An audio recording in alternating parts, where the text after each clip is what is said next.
Good morning. Welcome to this morning's staff colloquium.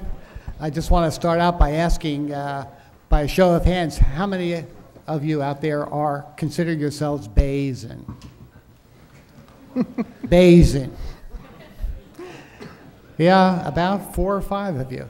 Well, I met someone, he's in the first row here, Tom Herzog, just before we started here. He used to work at the NSA, and he's a true Bayesian. Now, what's a true Bayesian? A true Bayesian is one who has Bayes on his license plate. I mean, that's going some.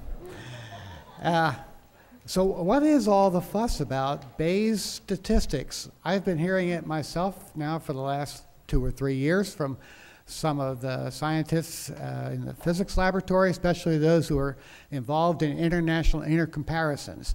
And they kept coming to me to like I'm supposed to make the decision or something. We got to use Bayes statistics. I said, you know, what's Bayes statistics? Oh, it's the only way to go. The only way to go. Anyway, there's a lot of talk about using it, we go to the statistical engineering division here and ask them about it. And there's 1 or 2 people there who are really into Bayes. They don't have it on their license plate yet, I don't think, but. Anyway, what's it all about? Sharon Bertsch McGrayne is an author of books about scientists, the discoveries they make, and their impact on science. And what she's going to talk about today is this book that she just wrote called Bayes' Rule, the Theory That Wouldn't Die. And when I saw that book, I don't know how I saw it, on the internet somewhere, I thought this is a natural, because people are still asking me to make a decision about Bayes statistics. Don't know what it is, but I know Sharon Bertsch McGrayne. She writes great books, and she gives good talks as well. She's already given 2 other talks in the NIST Staff Colloquium series on 2 of her previous books. The one you may remember, Nobel Prize Women in Science. It was about 10 years ago. She tells me now she wrote it 20 years ago, but it's timeless, Nobel Prize Women in Science. And the second one was about chemistry and the making of the modern world. And this was called Prometheans in the Lab. And it's a series of chapters about some of the great discoveries in chemistry, how they were made, and then ultimately the impact they had on society. So this is her 3rd talk at NIST. And I couldn't resist because, like I say, everybody's been kind of curious about what Bayes statistics are. It's a real challenge. You're going to have to explain the whole theory, right? Sharon is a graduate of Swarthmore College, which is outside Philadelphia. She was a prize-winning journalist for Scripps Howard and other newspapers. And she was also a former editor of the Encyclopedia Britannica and a co-author there of articles about science. She's written really 5 books by now. Her other 2 books are, this is another good one. Actually, I haven't read this one. It's 365, one a day. Surprising Scientific Facts, Breakthroughs and Discoveries. And another book called Iron, which is Nature's Universal Element, which she co-authored with Jeannie Milcharek, who some of you know from George Mason University. She's written in Science, Discover Magazine, Scientific American, and 4 or 5 other popular magazines where she writes popular scientific articles for them. She's been interviewed on TV, and I can see why she'd make a great interview, because I was just talking to her for about an hour. I felt like Charlie Rose. Only Heather Evans was there to hear the interview. But yeah, she's been interviewed by Charlie Rose. She's been on PBS and on public radio as well, talking about probably her books, but also some of these discoveries in chemistry, for example. Her books have received excellent reviews in Nature, Scientific American, Physics Today. And this particular book was recently got a full-page review in the New York Times. It was an excellent review. In fact, one of the quotes is, whoops, the abstract is gone. One of the quotes was, in case of emergency, read this book. But it said, if you're not a Bayesian, maybe it's time you became one. That was in the process of New York Times making it an editor's choice. So would you join me in welcoming Sharon Bertsch McGrayne?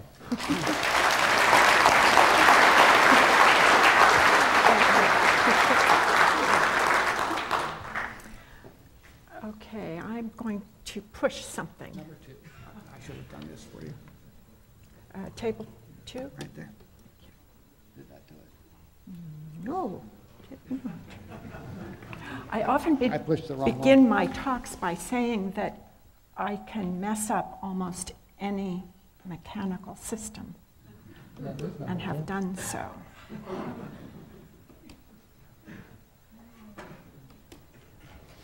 Okay, PC number 2 doesn't seem to be flashing. There it is.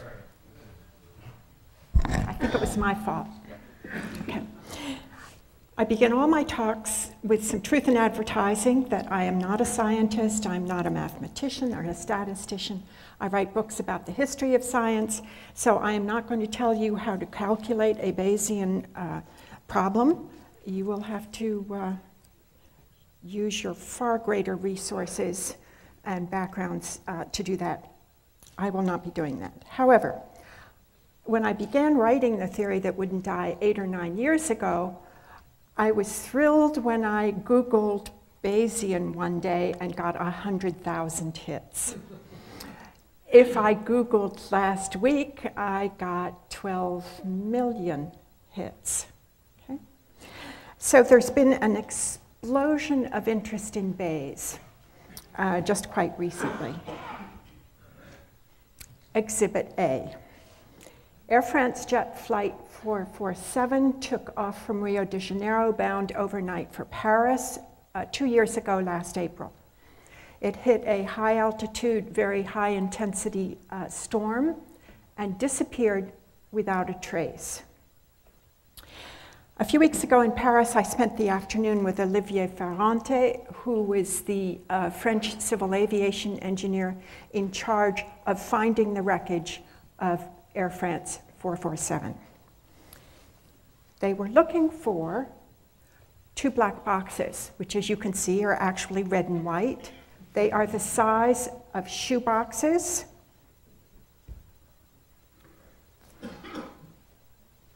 And they had to search in what Ferrante calls a vast area.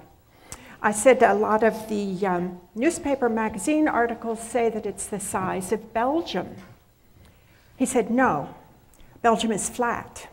I put it, the overlay, on top of the map of Switzerland, because we were looking in an area the size of Switzerland with the mountainous topography of Switzerland, 4,000 meters deep. After almost 2 years of fruitless searching by some of the world's greatest oceanographers, Ferrante hires a local firm in Reston, where I went yesterday, that has many of the same people who developed Bayesian naval search theory and are talked about in the theory that wouldn't die. Specifically, it's a firm called, today they're in a firm called Metron. And their Bayesian search software said, look in this particular area. And Air France 447, the wreckage, was found after an undersea search of 1 week. A 2-year fruitless search ended after Bayes pointed an area, and they did 1 week of undersea searching. Okay. When I asked Ferrante what Bayes had done for the search and for him, he said it was an external eye. It was neutral, rational, and methodical. It could assemble and assess all the data that had been gathered for 2 years. They had not only the oceanographers' undersea search for 1 whole summer. North of the site, the Russians had analyzed 8 or 9 crashes. There was a South African Boeing crash. And then there were all of the assessments of the equipment that was used. And then after making all of this assessment, combining all of the data, they calculated the most probable region to look in the state of Switzerland, and then made a day-to-day plan for Ferrante to allocate his assets, as he calls them, hour by hour until the wreckage was found. Now for me, one of the revolutionary things about this is that the authorities publicly credit Bayes. And we're going to see that for decades of the 20th century, there were many people who were afraid to even mention the word Bayes. Okay? So I would like to start with Google's car, Exhibit B. There's been an explosion of interest just in the past few months, as a matter of fact. This is a Scientific American article, but it's about the deeply Bayesian driverless car. It starts with, as Bayes' theorem, you'll see, says you start with your original assessment, and that's Google's maps that we all use. And then you add to it, update that information from the sensors on top of the cars, about traffic conditions, about new detours and potholes and construction sites and so on. And they calculate what probably the safest way to drive at that particular moment. And if any of you know the name of Percy Diaconis, he's a Stanford theoretician. He says every nut and bolt of that car is Bayesian.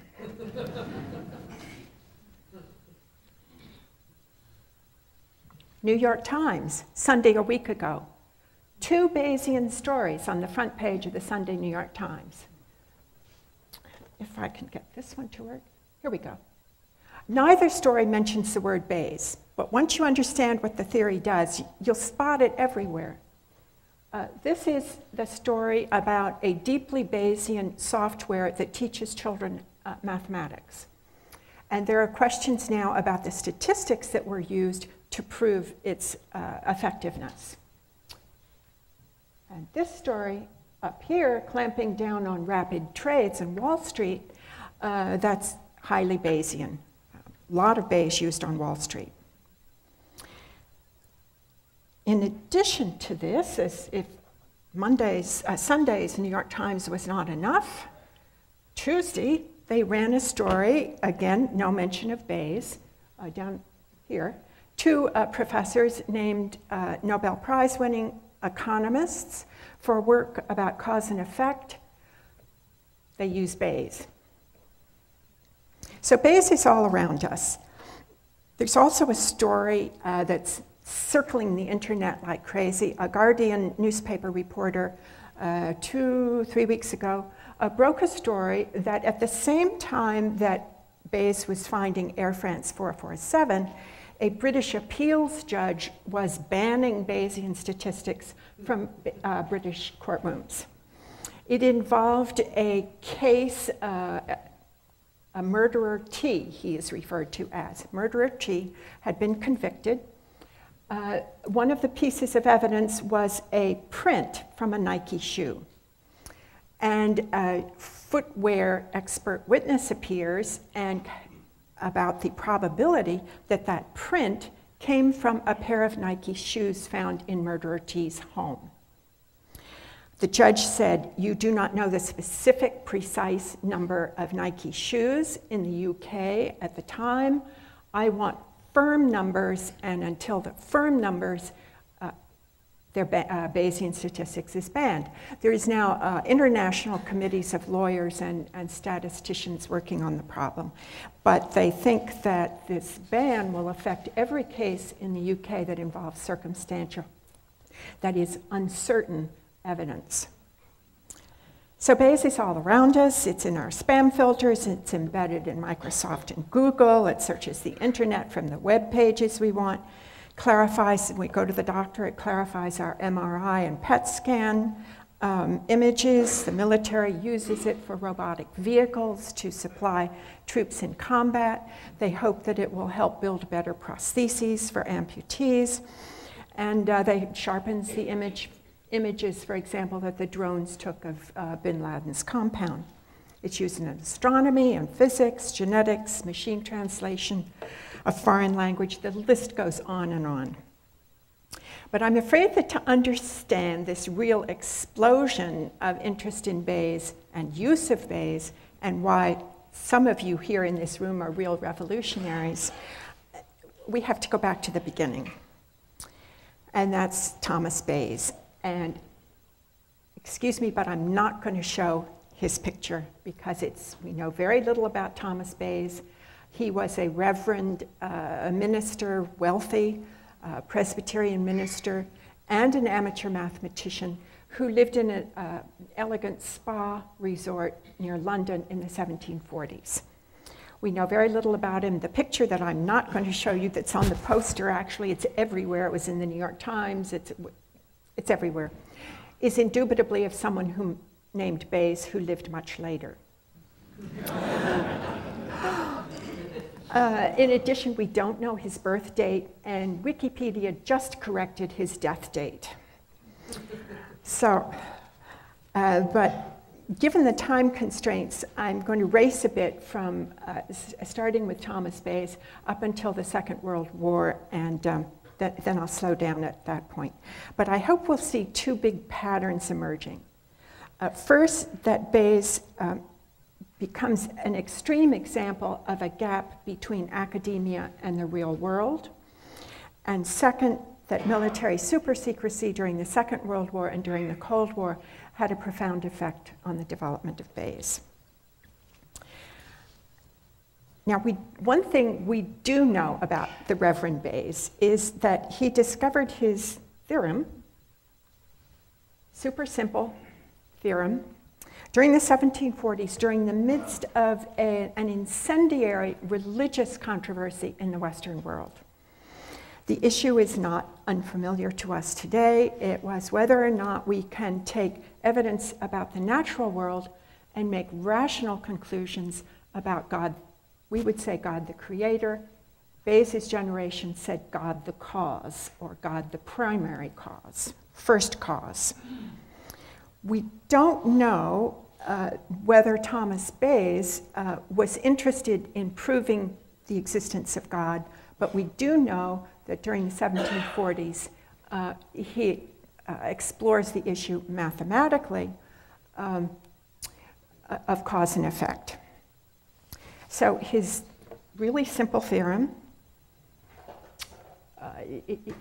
there's no argument about the theorem, okay? The problem is that Thomas Bayes said, we start with PA, and that can be a guess about a situation. And he said he uses the word guess. Then you're going to update it with the probability of evidence, and you're going to wind up with a much more realistic guess, and then you're going to iterate over and over again. It commits you to redoing the calculation each time you get a new piece of information. But when he said that you start with a guess, and then he compounds the controversy by saying if you don't even know enough to make a real guess, just start out with 50-50. That inflamed people for many, many years.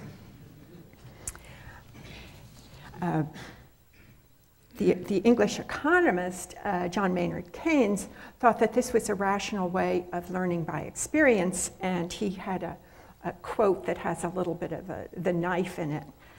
He said, when the facts change, I change my opinion. What do you do, sir? But this fact that you can start with a 50-50 guess was very difficult. Bayes himself did not believe enough in his theorem to publish it. He files it away in a notebook, and he dies 10 or 15 years later. And going through Bayes' papers, his younger friend, Richard Price, who was a hero of the American Revolution, our founding fathers thought the name of Richard Price would live forever. He goes through at the family's request and looks at Bayes' mathematics papers and decides that this will help prove the existence of God. He spends 2 years off and on editing it, throws out Bayes' original essay, and gets it published in a journal that's read primarily by the British gentry and not by professional mathematicians. And so it sinks from view. And by rights, we should be calling it, as they did until about 50 years ago, we should be calling it Laplace's achievements. This is Pierre-Simon Laplace. You all know the Laplace transform. He was, unlike Thomas Bayes, the quintessential professional scientist. He mathematizes every known field of science during his times. As a young man in Paris in 1774, he discovers on his own Bayes' rule. And he calls it the probability of causes. He spends the next 40 years of his career off and on, in between other projects, developing Bayes into its modern form. And then he actually uses it. He speaks at the end of his life very fondly of what we now call Bayes' rule, because it produced big numbers for him. And he used the big numbers to develop the calculational tools, the shortcuts, the approximations that scientists and mathematicians used for until the age of computers. Of course, they weren't big numbers like the ones that you all use, but he was using a goose quill and a pot of ink. So for him, they were very big numbers, and he talks about how very difficult it is to calculate with them. And as I said, until about 50 years ago, Bayes' rule was known as Laplace's accomplishment. Now, over the course of Thomas Bayes' lifetime and Laplace's lifetime, scientists and governments worked very hard at accumulating more trustworthy data. And by the time Laplace dies in 1827, the Western world has really accumulated for the first time a large data set of precise and trustworthy data. And it becomes a mania, a fad. There are clubs that go out looking for precise and objective numbers. Even women do it. And some of the famous ones are the chest sizes of Scottish soldiers, the number of Prussian officers killed by kicking horses, and the incidence of cholera victims. The clubs tended to go into lurid details like, the number of murderers by knife, the number of suicides, this kind of thing. But it was a veritable fad. And with lots of precise and objective numbers, any sophisticated statistician preferred to judge the probability of an event or a situation by how frequently it occurred, something that they had never been able to do before. And eventually they become known as frequentists, and they will become the chief opponents of Bayes' rule up until very recently. For them, modern science requires both objectivity and precision. And Bayes, of course, starts with a measure of your belief in a situation and makes approximations. And the frequentists called this subjectivity run amok, ignorance coined into science. And by the 1920s, scientists generally thought of Bayes as smacking of astrology, of alchemy. One of them said, we use Bayes' formula with a sigh. It's the only thing available under the circumstances.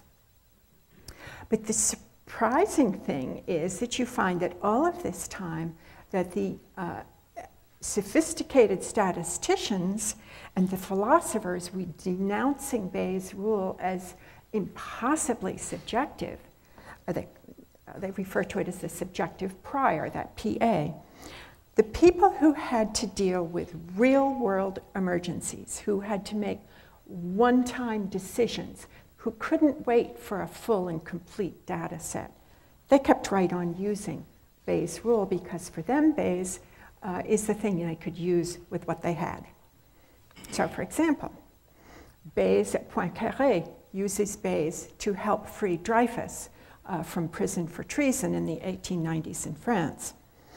Artillery officers in France and Russia and the United States used Bayes to aim their artillery in both world wars. They used Bayes to test their ammunition and their cannons. The Bell telephone system almost doesn't survive a financial panic in 1907, but it uses Bayes to automate and survive. And the US insurance industry was under orders to start our very first social insurance program, workers' compensation insurance, almost overnight. And they were able to do so without very much claims information at all, safety, injury evidence at all about American industries, using Bayes, because it helped them make decisions with what they had. Now, fortunately, every good book needs a villain, and we have one. And that is Ronald Aylmer Fisher. They're both photos of Fisher. He was a giant in statistics. He founded modern statistics for scientific work. He's a superb geneticist. We owe randomization methods, sampling theory, experimental design methods, all great achievements by Ronald Aylmer Fisher. But despite Bayes' usefulness, he starts attacking Bayes in the 1920s and 1930s. And theoreticians' attitudes, in large part because Fisher is such a giant, will change from tepid toleration to outright hostility. Unfortunately for a rational discussion about Bayes, Fisher had an explosive temper. He called it the bane of his existence. His colleagues said that he interpreted any scientific question that you might ask him as a personal attack.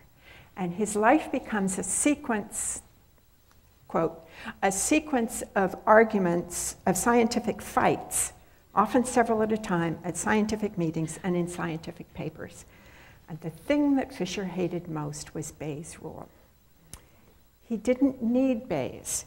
He didn't work with great amounts of uncertainty. His first job was in an agricultural research station, and he knew the precise amount of fertilizer added to every single tiny plot in that research station back for decades. When he's working in genetics, he fills his house with cats and dogs and thousands of mice for fertilization experiments, crossbreeding experiments, excuse me.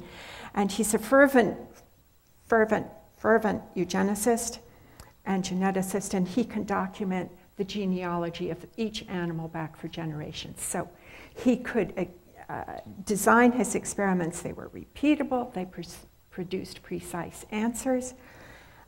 And he called Bayes' approximations and measures of belief an impenetrable jungle.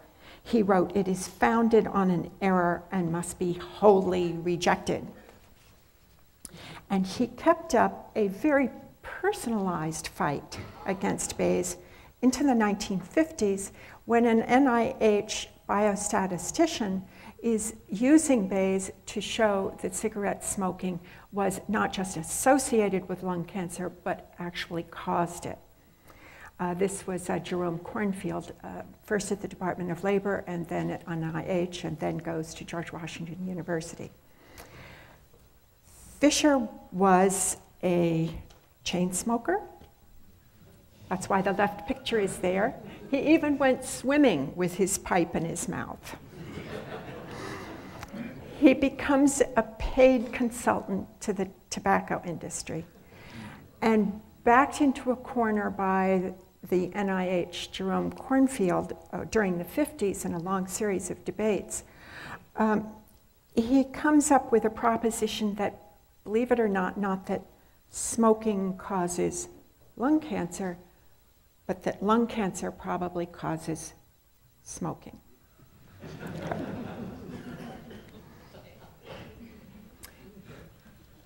So, as a result, by 1939, when the Second World War breaks out, Bayes was virtually taboo as far as sophisticated statisticians were concerned.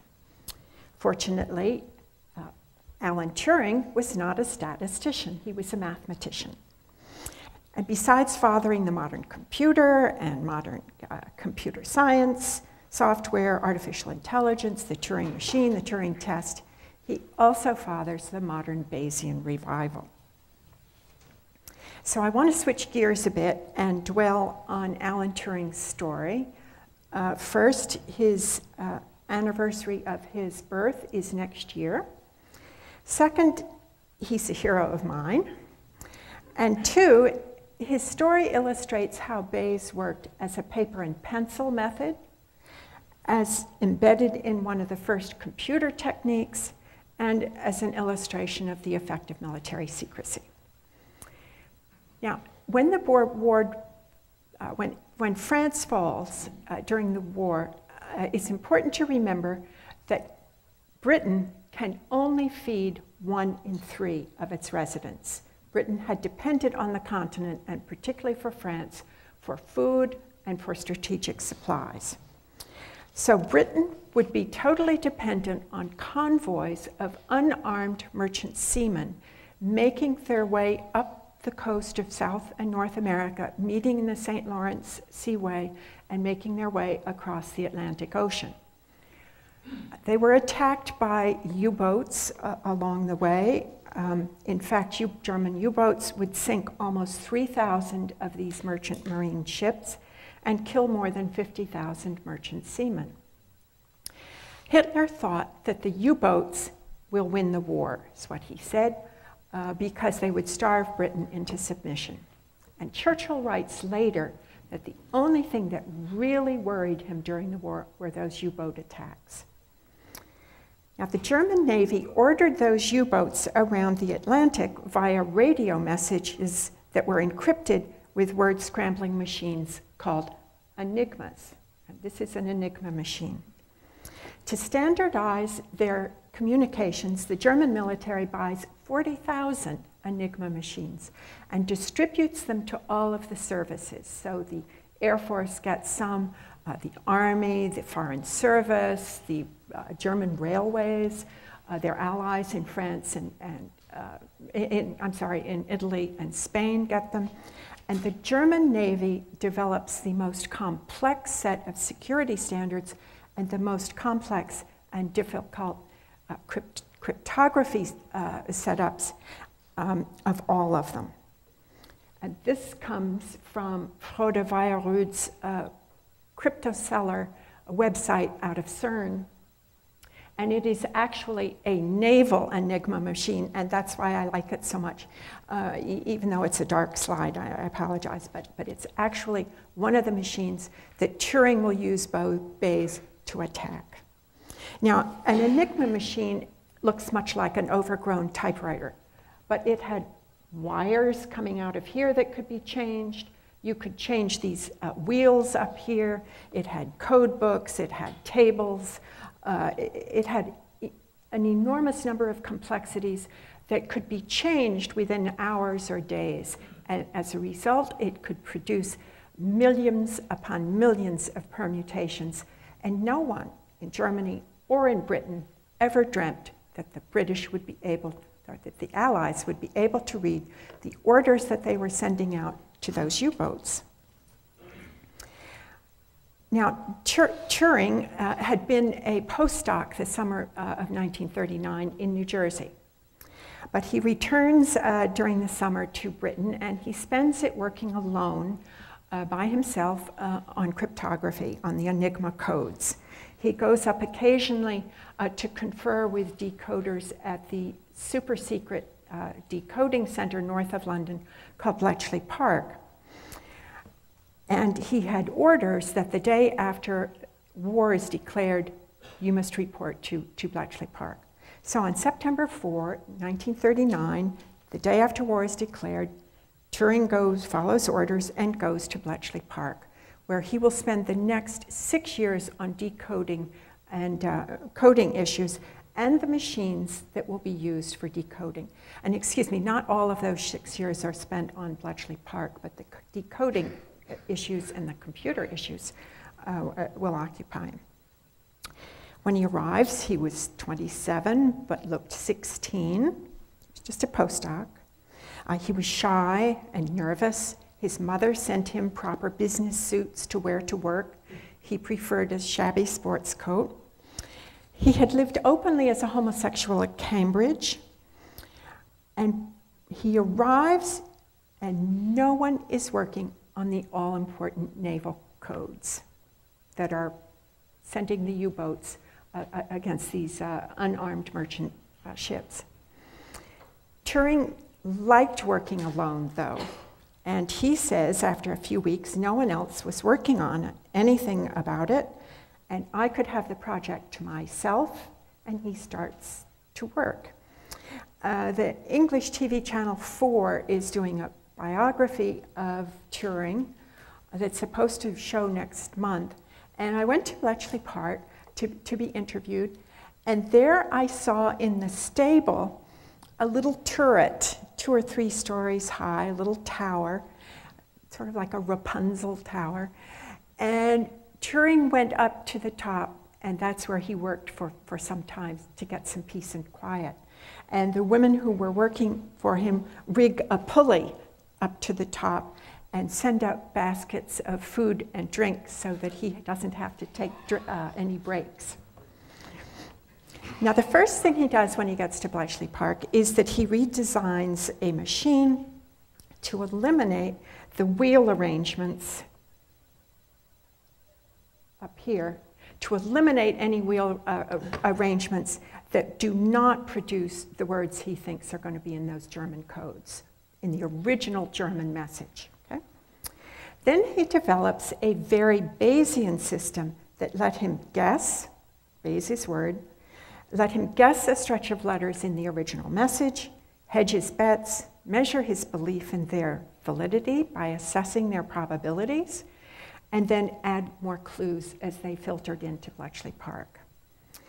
Now, Frode Weierud is involved as an avocation with a group that's using modern computers to try to break remaining Enigma codes.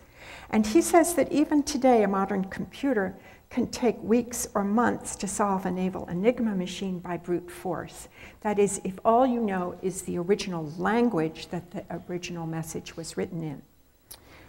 But if you have a machine like the one that Turing invented to test the possible wheel combinations, and if you can guess some of the words in the original German message, then a modern computer can break a naval Enigma machine in seconds or even less than 1 second. But of course, Turing didn't have a modern computer. But the principle remains the same. He had his machine, and next he needed to guess some of the most probable words that would appear in those messages. So Bletchley Park begins collecting clues to the words in the German messages. And among the most fertile area for them were the Germans had stationed weather reporting ships across the North Atlantic. And fortunately for Turing, weather has a rather limited vocabulary, and it's often repeated. So they had messages like weather for the night, beacons lit as ordered, this kind of thing. They could refine the probabilities of some of those messages by the weather reports that they got from British weather stations in the northern part of the Channel. A German POW tells them that the Enigma operators spelled out the words for numbers. So Turing realized that the Enigma machines, 90% of them have the word ein in it, for one, or for a, or for an. They knew the most probable letter combinations, of course, in German. And then they figured that at least some of those German Enigma machine operators sometimes were going to be tired or lazy and turned the wheels only a few notches instead of a lot when they changed their codes, their wheel arrangements every day. But in a fundamental breakthrough, Turing realizes that he can't systematize his hunches or compare their probabilities without a unit of measurement. He names his unit a ban for the town of Banbury that's nearby, and he defines it as, quote, about the smallest change in weight of evidence that is directly perceptible to human intuition. And when the odds of a hypothesis reached 50 to 1, he and his staff figured they'd gotten the message right, or the words in the message right. This was, of course, basically the same as the bit that Claude Shannon discovers by using Bayes at roughly the same time at Bell Telephone Laboratories. Claude Shannon tells David Kahn, who's the author of the classic History of Cryptography, published in 1967, he said, Bell Labs were working on secrecy systems. I'd worked on communication systems, and I was appointed to some of the committees studying cryptanalytic techniques. The work on both the mathematic theory of communications and cryptography went forward concurrently from about 1941. I worked on both of them together, and I had some of the ideas while working on the other. I wouldn't say that one came before the other. They were so close together, you couldn't separate them. Now, another thing we really don't know about Turing is where he got his Bayesian system. Did he get it all on his own? The lone defender of Bayes at Cambridge during the 1930s was a man named Harold Jeffreys, who used it to find the epicenters of earthquakes and the origins of tsunamis. And Turing might have heard about that from Jeffreys' lectures, or he might have devised it on his own. But his assistant, Jack Good, asks him at one point, aren't you really using Bayes? And Turing says, I guess so. So he was aware of Bayes at some level. But by June of 1941, a year and a half after the war starts, Turing and Bletchley Park could read those U-boat messages within an hour of their arrival at Bletchley Park. And the British could reroute the convoys safely around the U-boats. And for most of June of 1941, a time when Britain was still fighting alone, no convoy was attacked. Now, by the autumn of that year, 1941, his Bayesian system was running critically short of typists and junior clerks, which they called girl power. And Turing and 3 others of the decoders write a personal letter to Churchill. And one of them delivers it to Downing Street and convinces the general in charge to give it to Churchill. And Churchill reacts immediately and provides them with more resources. Ian Fleming of James Bond fame even gets into the act and plans a super elaborate raid to capture code books for Turing. I had to read the plan several times before I understood it, so I think it was probably fortunate it was called off. The Navy, the British Navy collected code books for Turing from sinking German ships, and 2 young men lose their lives trying to get them out in time. Now, the system doesn't always work. The German Navy adds a 4th wheel, and if you'll look up here, there are actually 4 wheels in this one. And at that point, Bletchley Park couldn't read the U-boat orders. But eventually, when the Americans begin making enough of Turing's wheel testing machines, breaking the Enigma codes becomes routine. It's like a factory. But shortly after the Germans attack Russia in June of 1941, the German army starts using a super sophisticated cryptography system code called the Lorenz codes. And they are used to communicate among the top level army commanders in Europe. And some of them are so important that Hitler actually personally signs them. A team of British mathematicians resorts to every technique they can think of, including Bayes' rule priors, Turing's Bayesian scoring system, his fundamental units of bands, And then they incorporate the Bayesian methods into the computers they built to decrypt the Lorenz codes, the computers called the colossi. And these, of course, are the first large-scale electronic digital computers. They were built for the special purpose of decoding. But by the end of the war, by the 11th model, they're capable of doing more than that. And they were far ahead of anything that we had in the United States at the time. Now, the engineer who built the colossi, was in charge of building it, was called Thomas Flowers. And he was given strict orders to have model number 2 of the colossi available and operational by June 1 of 1944, and he was given no reasons why. And he and his team worked, he describes it, we worked until we thought our eyeballs would drop out. But they get the model ready by June 1, and on June 5, a message from Hitler to Erwin Rommel, his commander in Normandy, is decoded and raced by courier to General Eisenhower, who is having a staff meeting at the time about when to launch the invasion of Normandy. The courier gives Eisenhower the sheet of paper with the decoded message on it. In it, Hitler says to Rommel, if there is an invasion, do nothing for 5 days, because it will be a diversionary feint, and the real invasion will happen elsewhere 5 days later.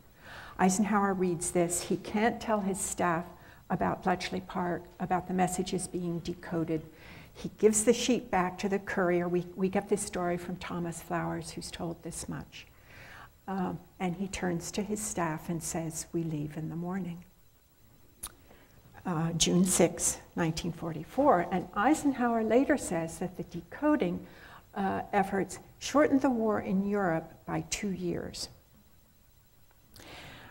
Now, a few days after Germany's surrender in May of 1945, Bletchley Park gets a very surprising order from the British government, and that is that the entire decoding effort from the war and the colossi are super secret.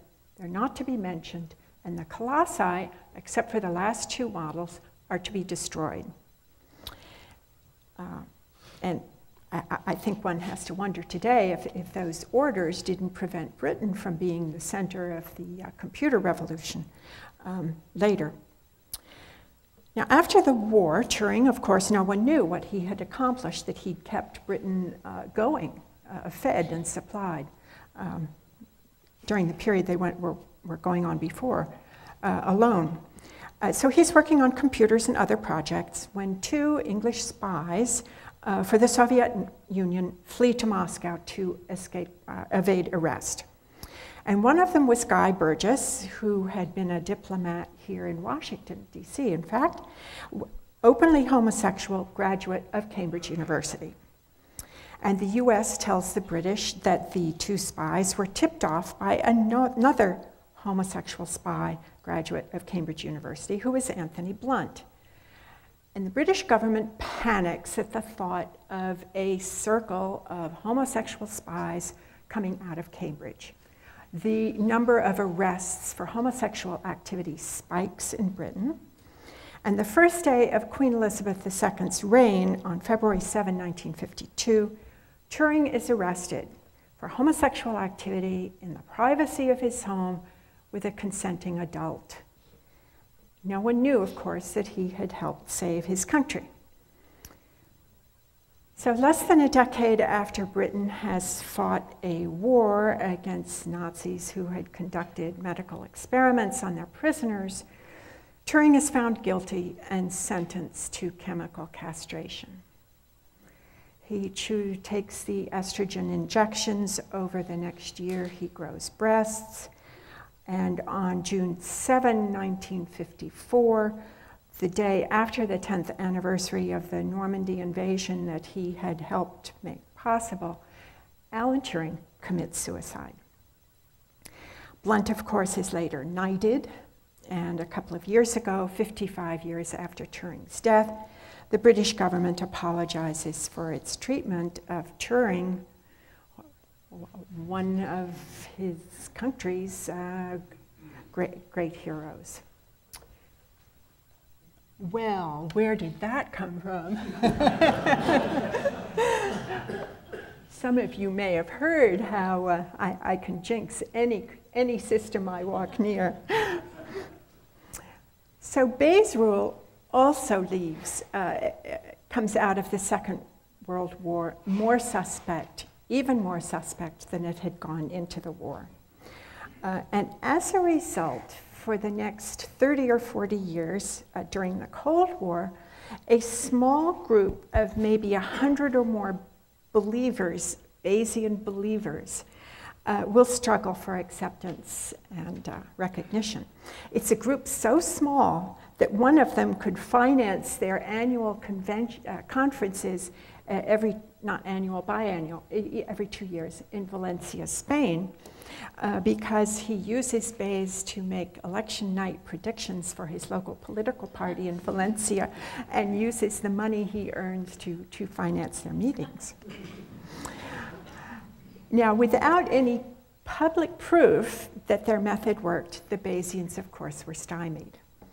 When Jack Good, for example, who had been Turing's wartime assistant, knew Bayes worked from Bletchley Park but couldn't say so, he gives a talk on the theory at the Royal Statistical Society, and the next speaker stands up and begins his talk with the opening words, "After that nonsense." And when I talked to Jack Good years later, I can tell you he was still hot under the collar. Now, during Senator McCarthy's witch hunt against communists in the federal government, a Bayesian at the National Bureau of Standards was called, only half-jokingly, un-American and undermining the United States government. And the National Bureau of Standards will actually suppress a report to the US Army's Aberdeen Proving Ground during the 1950s because the study used subjective Bayesian methods. Now, I have to apologize. The end note on the quotation about that is wrong. It's actually from a conversation with Churchill Eisenhardt, who was an important statistician here for many years, both at the Bureau and later at NIST. And he said the reason being that he suppresses this report, he brings it up himself at the very end of the interview. He says the reason being that this particular Bayesian paper was not empirical Bayes or anything like that. It wasn't based on past experience, it was subjective Bayes.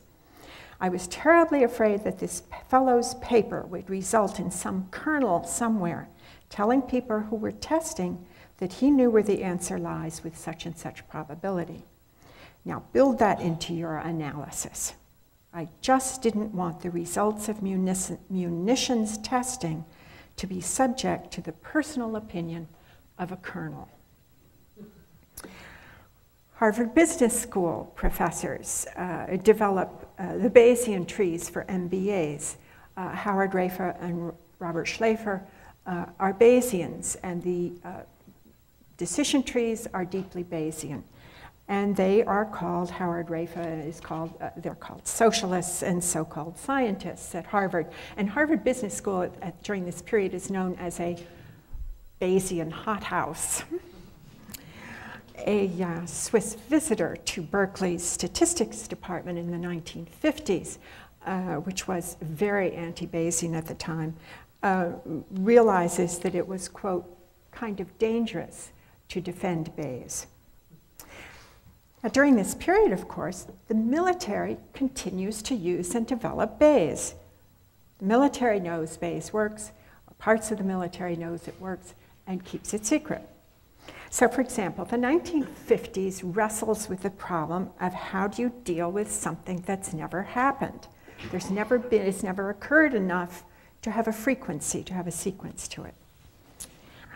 There had never been an accidental H-bomb explosion. There had, of course, been deliberate testing, but not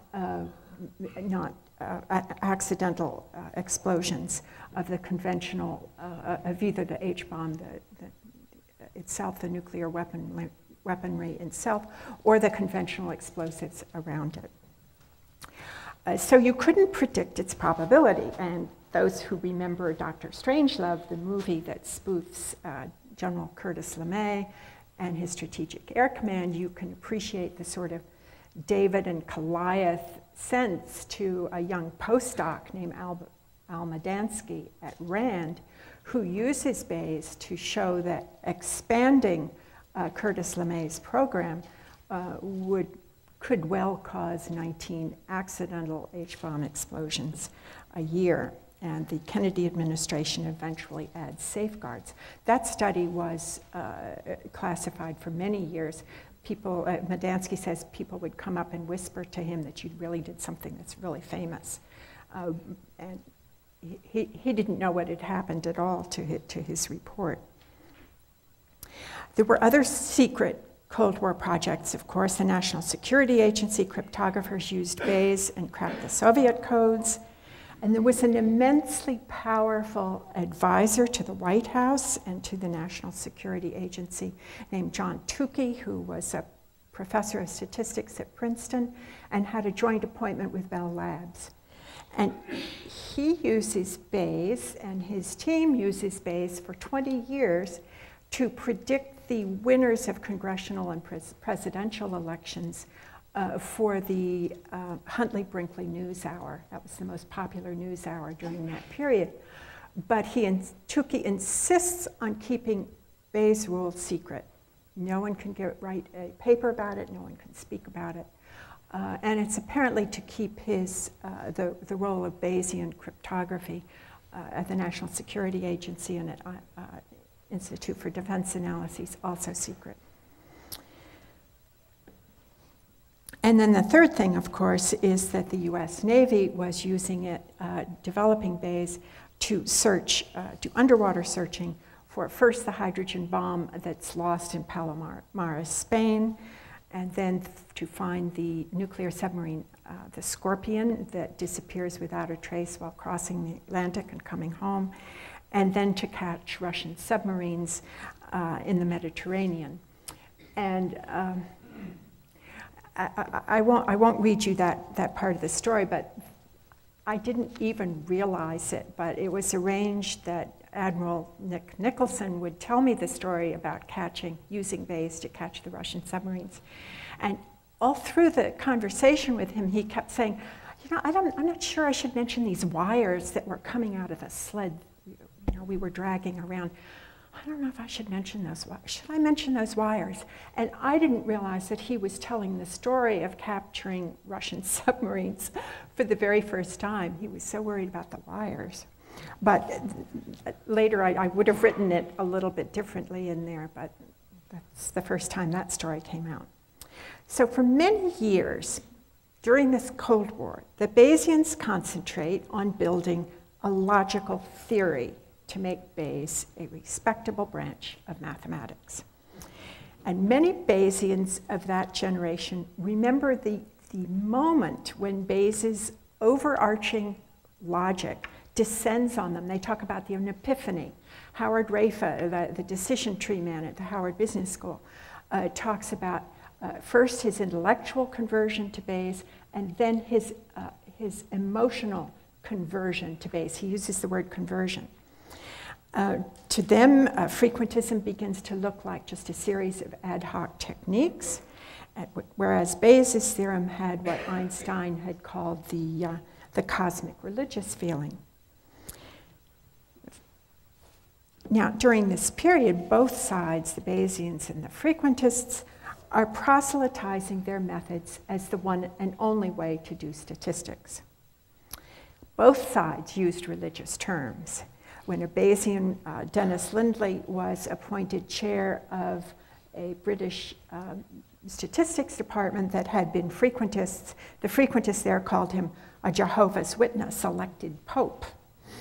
And Lindley still fumes about that. So he, in turn, when asked how to encourage Bayes, says, attend funerals. The frequentists reply in kind. They say if the Bayesians would only do as Thomas Bayes had done and publish after they are dead, we should all be saved a lot of trouble. So the extraordinary fact about Bayes during the Cold War is that with the military using Bayes and the civilian Bayesians under attack, there were very few visible civilian applications of Bayes in the mainstream. For example, when an MIT physicist named Norman Rasmussen is asked by Congress to do the first study of nuclear power plant safety in 1973, the industry is by then 20 years old, he does a massive study using Bayes. He predicts what actually happens at 3 Mile Island. He uses Bayes because there's never been a nuclear power plant big accident before, so he has not much data. He uses the failure rate of valves and the failure rate of pipes and this kind of thing. And he resorts then to expert opinion, which Bayes allows you to combine with more objective information.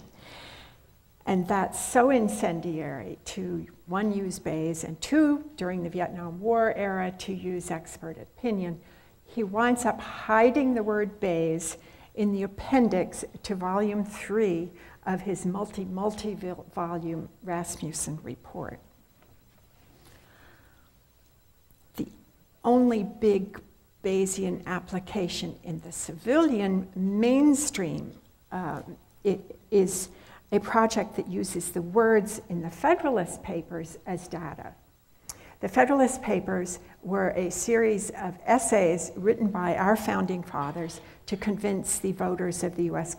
New York State to ratify to vote to ratify the U.S. Constitution. 12 of them were anonymous, and Frederick Musteller of Harvard, the one who calls the business school a Bayesian hothouse, and Frederick Musteller and David Wallace from the University of Chicago do a massive Bayesian study, classification study, using the words from the Federalist Papers as data, and conclude two things. One, that the anonymous papers were almost certainly written by James Madison. That's a decision that stood the test of time. And then they discovered what they called an awesome result, that this century-long argument over the Thomas Bayes' beginning guess, this hated subjective prior, was really quite irrelevant if you had large amounts of data to update it with. And Musteller and Wallace said you really should be spending your time building models and learning how to do that instead of fussing over the priors. The practical problem was that in order to do this, Musteller, who was a super manager, had to organize a veritable army of 100 Harvard students to input data. They start using adding machine paper, rolls of adding machine paper. Some of you probably don't even know what they are, but narrow, a little bit like toilet paper. And then they wind up inputting data and traipsing it across Boston and Cambridge to MIT, which had the computer center. Harvard at the time did not have a computer center at the time. And the sheer organization of this was just too complicated for anyone else to consider duplicating. Now, during the late 1980s, however, things are changing, namely because of imaging. Medical diagnostics, the military, industrial automation, they're all producing blurry images. And to understand what the original thing looked like, they needed to use the probability of causes. What's the cause of this image? And the first to suggest using Bayes for image restoration was a man named Bobby Hunt in 1977. Well, he worked for Sandia in Los Alamos and had used it there for strategic weapons problems.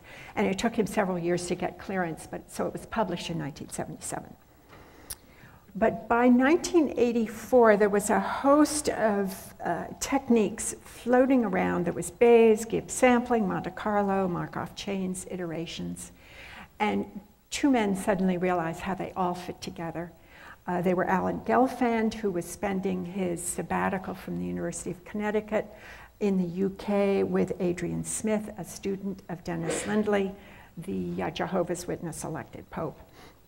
And the two of them suddenly realize how it all works together, and they write their breakthrough synthesis paper in 1984. And they're so afraid that everyone else will see how all the pieces fit together that they race through writing their paper. But they also wrote it very carefully. 12-page paper, and they mentioned the word Bayes 5 times. So I asked Gelfand why. Why not more? Why don't you come out and talk about Bayes more? He said there was always some concern about using the B word and natural defensiveness on the part of Bayesians in terms of rocking the boat. We were always an oppressed minority trying to get some recognition. And even if we thought we were doing the right thing, we were only a small component of the statistical community, and we didn't have much outreach into the scientific community, where more people were indeed using Bayes. Bayesians thought this paper was an epiphany. It comes at the same time that powerful desktop workstations become available at not too astronomical prices. And a couple of years later, there is off-the-shelf software called Bugs that becomes available for doing Bayesian problems. And that comes from Dennis Lindley's academic grandson, David Spiegelhalter. It all fits together, and the Bayesians talk about 10 or 20 years of a frenzy of Bayesian computation. Because finally, after 240 years, they could do really complex, realistic problems.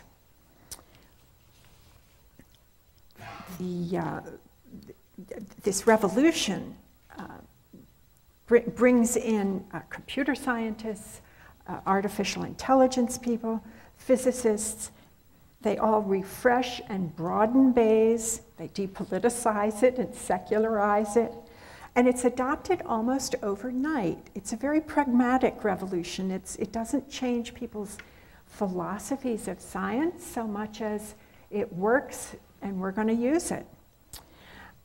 The battle between Bayesians and frequentists subsides. Researchers could finally adopt whatever method best fit the problems they were working on. And even prominent frequentists moderated their positions. Bradley Efron, the National Medal of Science recipient, who wrote the classic defense of frequentism, recently said, "I've always been a Bayesian." Thank you.